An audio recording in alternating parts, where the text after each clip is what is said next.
番茄炒蛋是每个家庭都爱做的一道菜品，可是每个家庭的做法都略有不同。究竟哪一种做法最完美？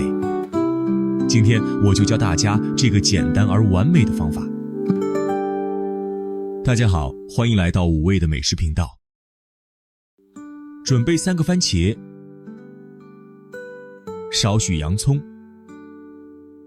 准备4个鸡蛋，将每个番茄打上十字刀，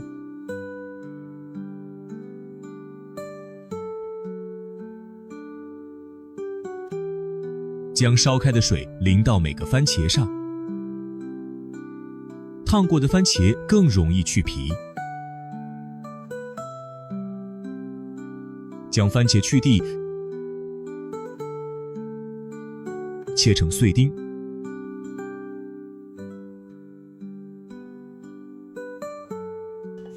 将4个鸡蛋打入碗中，搅拌一下。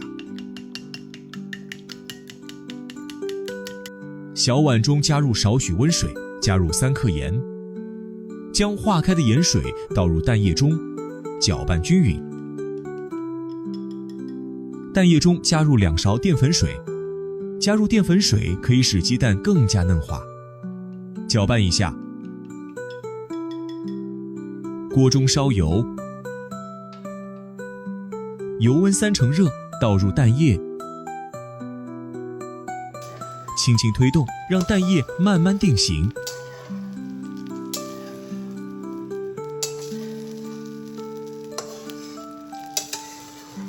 定型后翻炒几下，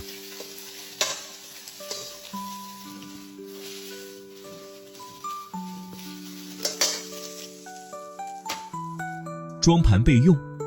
此时可以看到鸡蛋非常嫩滑。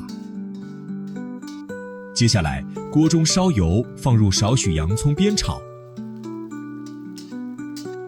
煸炒后将洋葱捞出，将葱油留在锅中，马上倒入番茄碎，慢慢翻炒。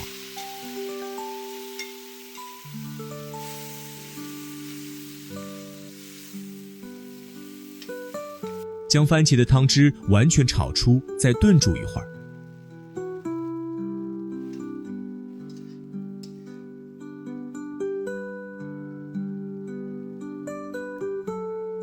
锅底汤汁起泡后，倒入炒好的鸡蛋，轻轻推动，继续炖煮。放入1勺糖，放入3勺盐，翻炒均匀，加入2勺生抽，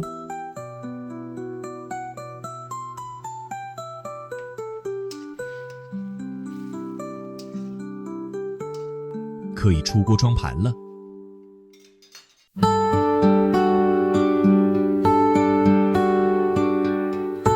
几个简单的步骤呈现出诱人的色泽。这个方法你学会了吗？我们下期再见。